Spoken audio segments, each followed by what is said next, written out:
Welcome to the She Can Achieve podcast, your destination for women's empowerment. I'm Regina Sloan, your host and life coach. Join us as we dive into inspiring stories and practical advice to help you thrive in every area of your life.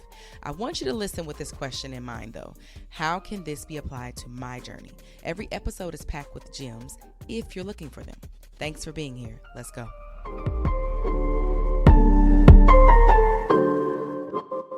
Hey, y'all. I hope that you are doing well. We are back with another episode, and I was just laughing at myself because it is currently 1:30 in the morning. If you don't know, I have spent several of the last years working a night shift in my nursing field. And so it's been hard for me to transition. I get all of my ideas late at night, and typically the babies are asleep. So I am laughing because it's like late, right? And my mind is like, you should be going to sleep, but I have something I want to talk about. And then things just start happening. And I'm like, you know what? Maybe I will go to sleep. Like I'm getting ready to record and my Mac is like, hey, you are about to die. And then I'm like, damn it, I got to go get the charger. I go down and get the charger. I step outside of my room and there's a puddle of water. I'm not sure why. I just don't know. And go get the charger. Then I come back upstairs. I step in the same puddle and I have my socks on. And I don't know about you, but that's just a thing for me. So things have just added up. And then I sit down and my speaker's not. I'm like, you know what? All the signs are leading to going to sleep. And look at me. Here I am, very hard-headed. I'm still here. So I made it. And I'm excited to talk about our topic today. I think partly because it is something I constantly have to remind myself of. And it was some of the most revealing work when I first started to jump into like intentionally doing scary things. I think that if I were to talk about my story, I have always experienced, obstacles with air quotes and overcame them, but I wasn't doing it intentionally. I didn't know what was happening. It was just like, oh, there's one, I got it. There's one, I got it. But then to get into a safe space, if you will, where I was no longer in survival mode and I could just coast it out if I want to, right? And I decided to pivot and start doing a bunch of scary, crazy things. And so learning about failure has been very just, I don't even think of the word. I don't really know if I have a word to really, it has been the foundation of me moving forward. It is like understanding it in the way that I'm going to explain it to you has been very helpful for me. So I want to first talk about definitions around failure. Most people I talk to, their definition is one of a negative connotation, right? Things didn't go the way you wanted, or you tried something, it didn't work out. And so failure is like this bad thing that happened that we don't want to happen, we don't expect to happen, we don't think should have happened, and then we make it mean something about us. We suck, we don't know what we're doing, this was the wrong choice, I don't have all the answers, I need to change my mind and go back to the safety zone. Never mind on that, I'm going to, do something else. I'm going to try something easier. For most people, it is a clear message that something has gone wrong, that something needs to be changed, and that we are not going the right way. And my definition is very different. I'm going to first say that if I were to be truly honest, I don't really believe in failure, but I'm talking about it because I know that mainstream and most people, what we learn is this term failure. So I do not actually believe in that. I believe in you either win or you learn. And then sometimes I think, oh, well, you can only fail if you quit.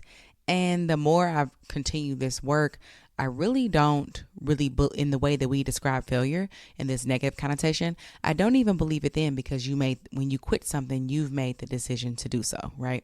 And so really for me, for the purposes of this podcast and to help you understand failure and what I think you need to move forward with it, is my definition is going to be a lesson, a learning opportunity.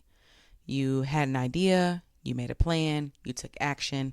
It didn't go the way that you expected or wanted it to go, but there was some learning in there. I also see failure as so prominent to growth. So when I think of failure or learning, I'll use those interchangeably here. I think of it as the opportunity for growth, for learning. When you think about something you've done and you've won, and even things you do regularly that, always go your way, always you had a plan, you took action on that, and it worked the way that you wanted it to. There really isn't much learning there. Like when we do something, it goes as planned, great, awesome, move on. But if you think about those times where you tried something and it didn't go your way, or something didn't pan out the way you thought it would, there's so much there if you decided to take it and learn from it. There's so much growth there for you. And so when I think of my definition of failure, it really is those stair steps to success. I have read about a lot of people. I've talked to a lot of very successful people. And what I mean by that is they've created goals and they've reached them, right? They are doing things that I want to work towards doing. When I read books about people, autobiographies and, biographies and listen to master classes from, people who have reached their goals, the one thing they all have in common is they all have failed. They all have tried something, it didn't work. And so that leads me to then obviously believe that, oh, that must be something I must need to do. Like I must have to experience and be and welcome into my life in order to achieve the success that I want. And so I'm so grateful that I learned that early on in my intentional goal creation in this part of my life. And it really has helped me to continue to move forward. So that's my definition. I would offer to you to think about, the two definitions I gave you, one that most people think and maybe you have or you still do or some parts of you. And then think about what I offered you and think about in particular, if you were to believe it the way I believed it, what would you be doing differently? What would you go after? What would you no longer be afraid of doing? What would change about you, your goals, and the action that you take? Now, why is it hard? Why, when I am having discussions with people, if we talk at any length of time around a goal that they have that maybe they're putting off, it always leads to failure. Well, if it might not work, I get that most often. I don't know how. I need the steps. I get that one quite frequently. And it makes sense because that's how the brain works. So this makes sense. This is how all of us operate until we start to pinpoint what's happening. And then we unlearn that and we learn something that serves us. My definition around failure.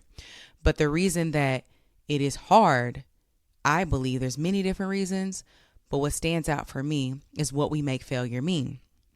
Because remember, everything always boils down to an emotion you're going after or an emotion you don't want to feel. That's the worst thing that can happen is an emotion in any given situation. And so when you think about failing, and if it's hard for you, it's most likely because when you think of yourself failing, what do you make it mean about you? That you're not good enough, that you don't have what it takes, right? This was stupid. I shouldn't have. I knew this wouldn't work. Like those kinds of things that we think of failure as a negative thing. Whatever your term is, if failure is hard, it's because of the way you're thinking about it. And the way you're thinking about it creates a negative emotion for you. Some popular emotions that come up when we think negatively around failure is rejection, defeat, irresponsible. Like I knew I shouldn't have done that. That was stupid of me to take that chance. Unworthy. So those are the emotions that come up when you are defining failure, looking at it as something bad has happened. And I want to also stress that this is normal. It is a normal thing that your brain does because we all have that primitive part, that part that I often talk about of our brains that doesn't want us to exert any energy. It wants us to stay safe. It doesn't want us to do anything new. It sees new things as danger, danger, danger. And until you have learned that consciously and you see that and you're able to pick that up, then you just roll with it. When your brain offers you something, you roll with it. So it's totally normal that this happens. I think that this is always going to happen. Is you're a part of that brain that just wants you to be safe. It wants you to stay where you are, and we can hold space for it because it's not trying to harm us. It's actually trying to protect us. But we must know where it's coming from and then use our higher level of thinking to then counteract that so that that part of that our brain doesn't run what we do. So now that we understand the definition that I believe will be most helpful, especially if you're wanting to do new things, if you're wanting to do scary things, if you're wanting to put yourself out there and take action, you've got to look at failure differently, because if you don't, you're always going to be halted, or the moment something goes wrong, because it will. And what I mean by wrong is you had a plan, you had hopes, and it won't always go that way. The moment that that happens, if you aren't counteracting and working on failure is part of this process, you're going to turn around. You're going to change your mind. You're going to choose the easier way. And what I have found to be most helpful for me in regards to, okay, failure is here. It's not going anywhere. How can I have an experience where I understand that, I embrace that, I expect that, and I move forward? And what has been helpful for me is seeing it as part of the plan.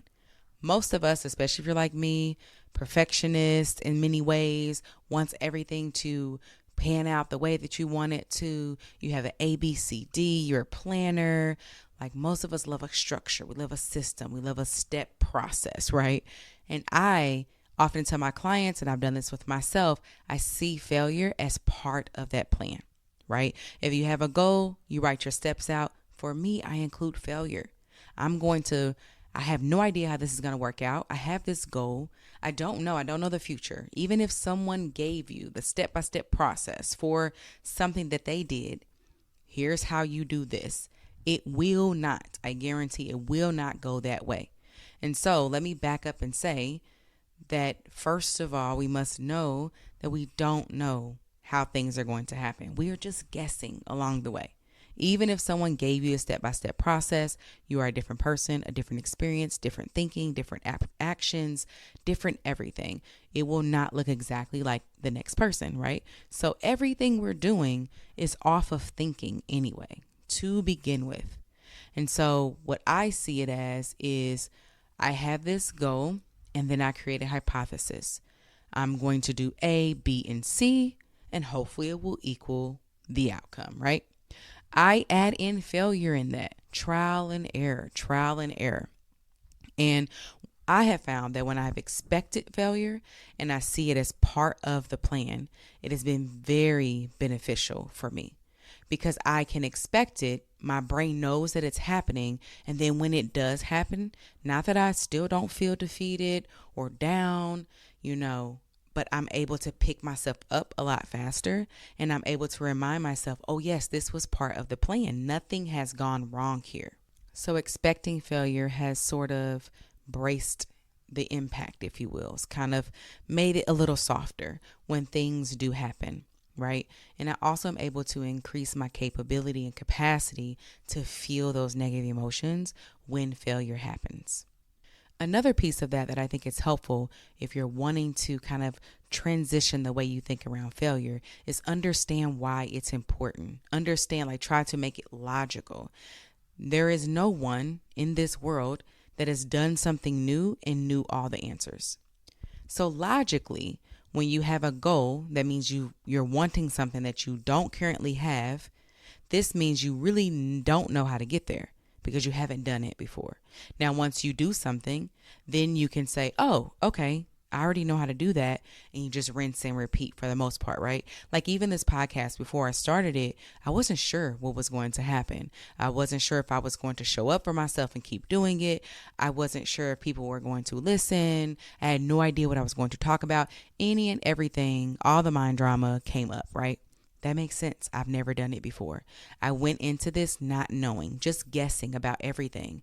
And I have pivoted so much in this journey. It's been unreal, but that's part of the plan, right? I try something, it fails. I think I can do something, it's too much. I think that, oh, that'll be easy, and it isn't. So I had an idea of what podcasting was and how to get started. How do you record? Even the tech part, I had an idea. I didn't know. And when I got it started, I failed, which means like it didn't go the way I thought it would. So many different ways, so many different times. but I kept going. And that leads me into my next point.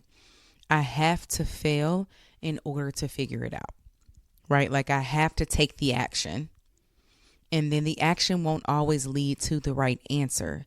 But you can rest assured that I will not get to that answer if I'm not taking action. And this is why I've learned from my coaches to do an evaluation process on things. I show and teach my clients how to do it. And it's so important. Anytime you do something, you want to go in there in that and say, what went well here? Okay, what didn't go so well? What am I going to do differently next time? Doesn't make sense to take a bunch of action and continue taking that action and it's not working, right? You want to have a plan, create a goal.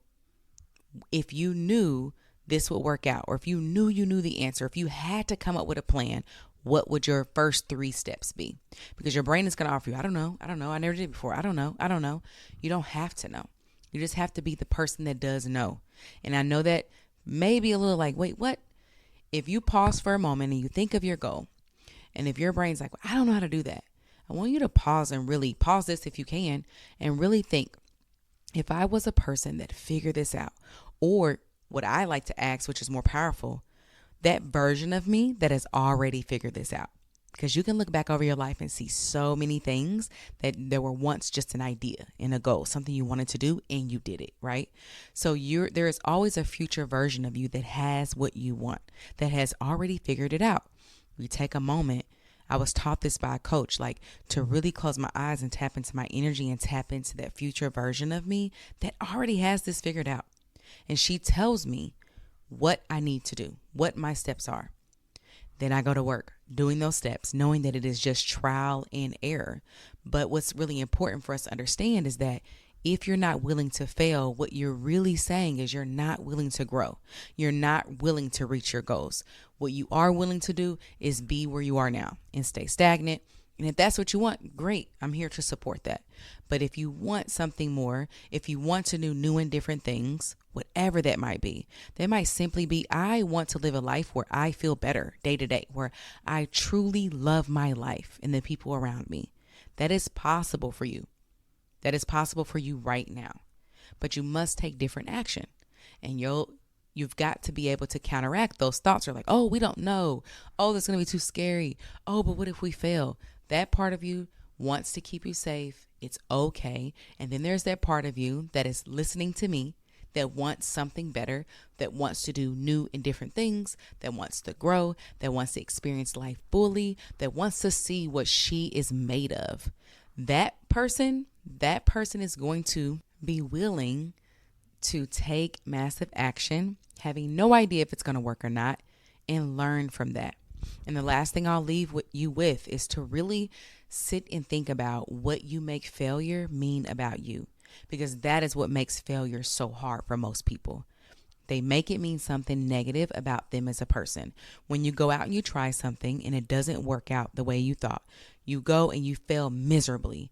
Whatever you did, whatever activities you do, whatever you try has zero to do with you as a human being. Zero. You just did a thing. It didn't work out. Okay. And we can hold space for that and the sadness and rejection and all the negative emotions that come up there. But we don't want to stay there. We don't want to allow that failure to define us.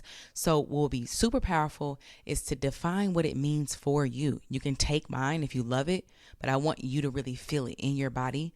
That failure is just a part of growth. It's part of what you must do. And ironically, 2 things that come up for me now. You have failed multiple times in the past. Everything has not worked out for you and you've survived, right? And then also, when we are so worried about failing that we don't take action, what you're really doing is failing ahead of time, right? I have this goal. I want to be this type of woman. I want to do these things. I want to have closer relationships. I want to be able to speak up for myself. I want to be able to enjoy life every day I wake up. Whatever your goal is, and your mind's like, well, no, we don't know how. What if we fail, right? And then you spin in confusion and you're uncertain. What you end up doing is not creating that anyway. You fail anyway. You fail to create what you want anyway. So you're experiencing failure already without the benefits of taking the action.